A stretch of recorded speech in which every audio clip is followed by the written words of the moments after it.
IM ini bakal ngalahin Green Air Daybreak.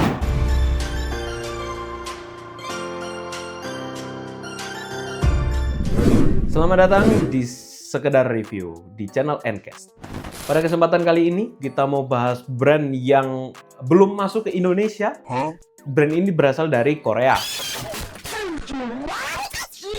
Jadi kita ucapkan kepada KKI ya, kita Kuping Kaleng Indonesia yang meminjamkan demo dari brand yang akan kita review pada hari ini. Brand yang akan kita bahas ya seperti yang kemarin, yaitu adalah dari brand Ukkotek. Oke, singkat cerita ya seperti yang kemarin ya, brand Ukkotek ini adalah brand yang berasal dari Korea dan belum masuk ke Indonesia, dan distribusinya itu masih di sekitar Jepang, Korea, dan US, atau mungkin negara yang paling dekat itu Singapura. Brand Ukkotek ini nggak cuma membuat IEM, tapi juga membuat beberapa barang lain seperti earbud dan juga beberapa aksesoris atau perintilan. IEM ini masuk itu mungkin bisa dibilang relatif baru ya hype-nya ya. Beberapa aksesoris yang perlu di-mention itu adalah earhook MMCX Helper dan juga earbud earhook yang menurutku itu unik ya, karena kemarin ketika aku melihat itu masih baru banget. Itu sedikit perkenalan dari Ukkotek RE3 karena memang sebelumnya sudah dibahas oleh teman saya. Kita bahas dari boxnya dulu aja lah. Intinya nggak banyak yang mau dibahas seputar Ukkotek ini. Soalnya Ukkotek ini jujur kalau mau dibilang moderat, itu moderat banget. Coba kita perhatikan itu boxnya. Nah, dari boxnya itu luarannya itu terkesan simple, nggak ada gimmick-gimmick animenya, terkesan mewah, maybe ya. Kalau misalnya dilihat, terkesan B aja juga iya. Bener-bener kaum moderat, nggak terlalu mewah, tapi juga nggak terlalu biasa aja. Nah, di isinya ini ada banyak. Ternyata salah satunya itu ada ini. Ini. Ternyata ada kartu ilustrasi animenya. Aku bingung juga ini, mau gimmick anime, tapi boxnya nggak ada gimmick animenya. Aduh, tapi nggak apa-apa.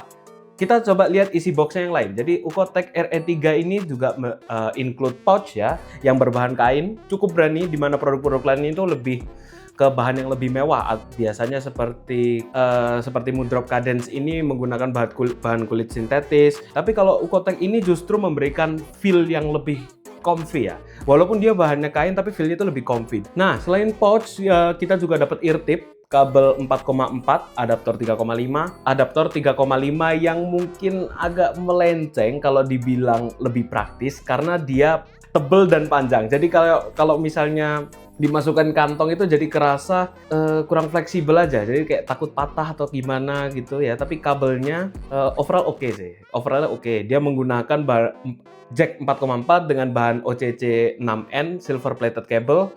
Dan feel-nya juga berkualitas. Jack 4,4-nya itu bisa jadi poin plus ya untuk beberapa orang karena 4,4 ini khususnya di kalangan audiophile itu cukup terkenal. Tapi untuk masyarakat umum masih lebih prefer 3,5. Jadi ya keunggulannya 4,4 yang channelnya balance, terus power yang lebih gede dan jadi meta ini belum tentu cocok untuk semuanya. Cuman untungnya ya ada tadi itu, ada adaptor 3,5-nya. Nah, secukup dengan kabel, ini juga ada hal yang surprising ya dari isi box Ukkotek ini sendiri, yaitu adalah eartip. Eartipnya ini menggunakan eartip Ukkofit.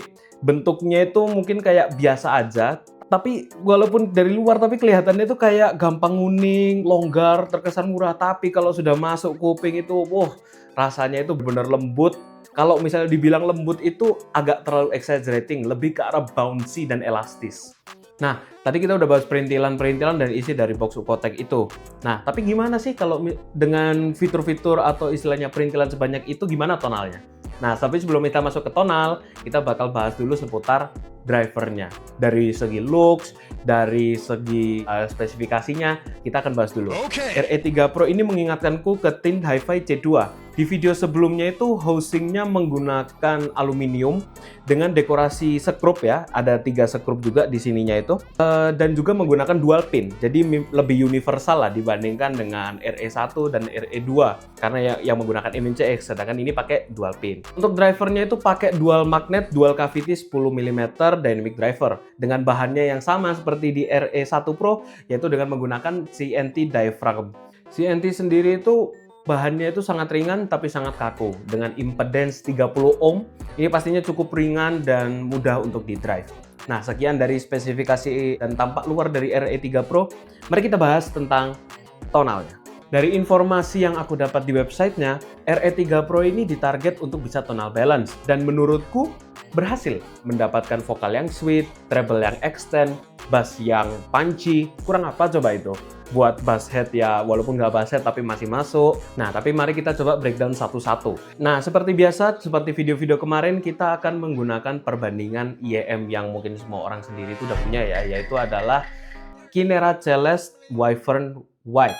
Nah, dengan menggunakan source Snow Sky atau Vios Snow Sky Eco Mini dengan Ucotec mode DAC dengan volume Ucotec itu 50 dan volume Kinera Celeste di sekitar 55-60. Untuk lagu-lagu yang bakal aku pakai untuk testing itu ada di sini. Bisa dilihat sendiri.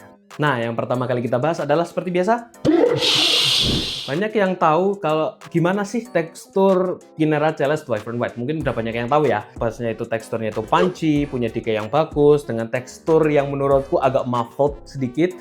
Tetapi kita akan fokus bahas RE3 Pro. Nah, kalau di RE3 Pro ini punya arah bass yang menurutku itu mirip dengan punch yang nonjok, dan tapi teksturnya dia lebih boomy daripada tight ya, daripada yang tight mirip kayak Celeste Wyvern, tapi ini tuh lebih boomy, lebih bulat gitu kalau rasanya ya. Nah, untuk instrumen bass seperti kayak double pedal pada lagunya Avenged Sevenfold Nightmare itu bakal terasa gesit dan natural. Lagunya Odo itu juga kerasa menggelegar banget. Nah, dari segi kualitas, Wyvern putih jelas nggak bisa menyaingi RE3 Pro ini. Dari segi kualitas bass ya, tentunya bukan tekstur yang lain.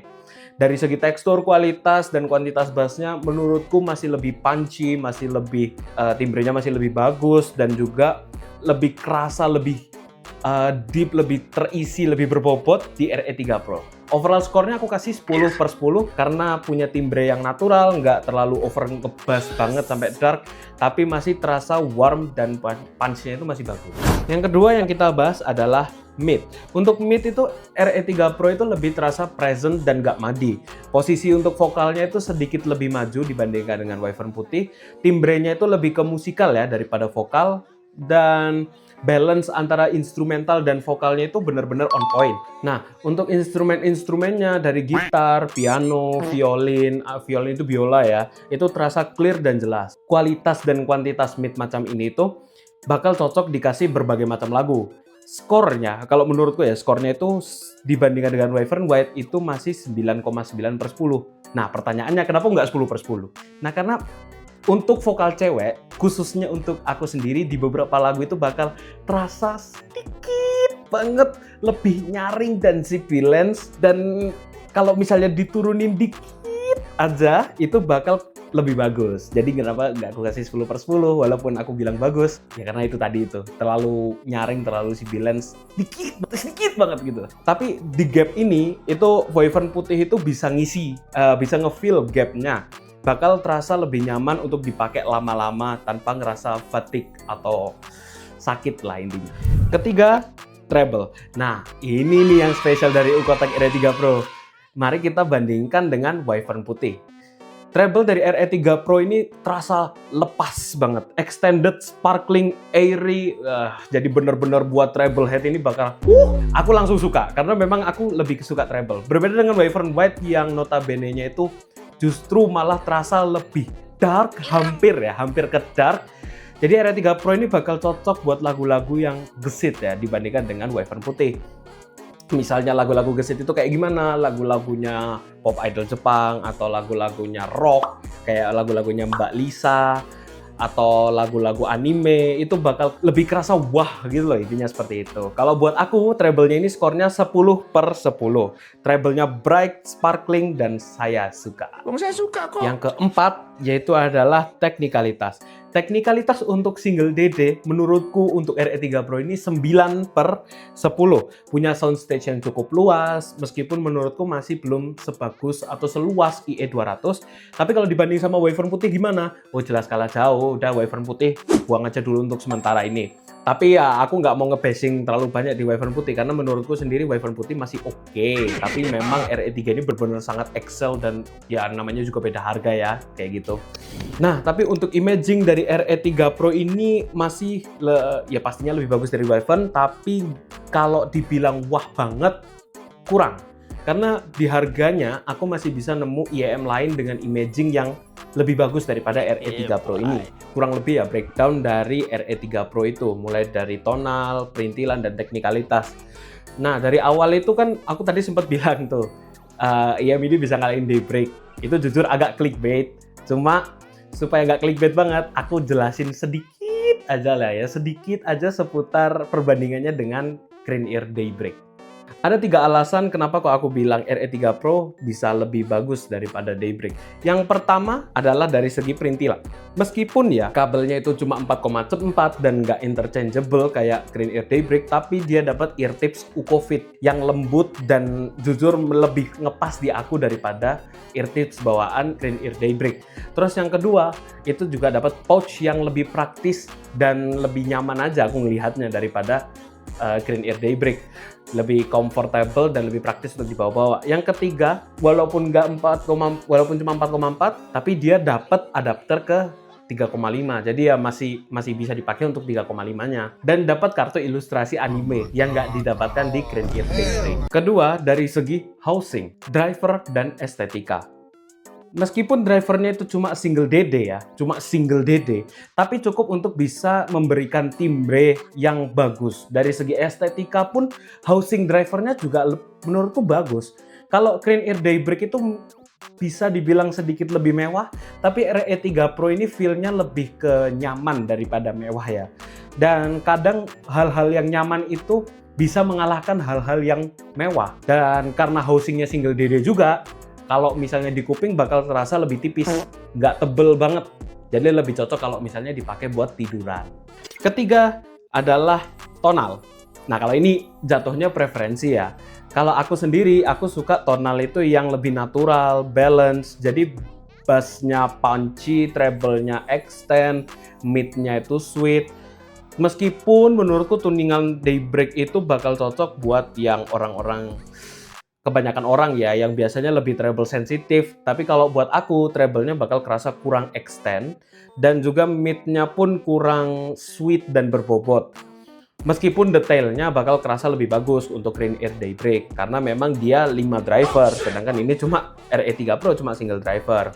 Nah, tapi imagingnya itu B aja, cuman nggak wow aja.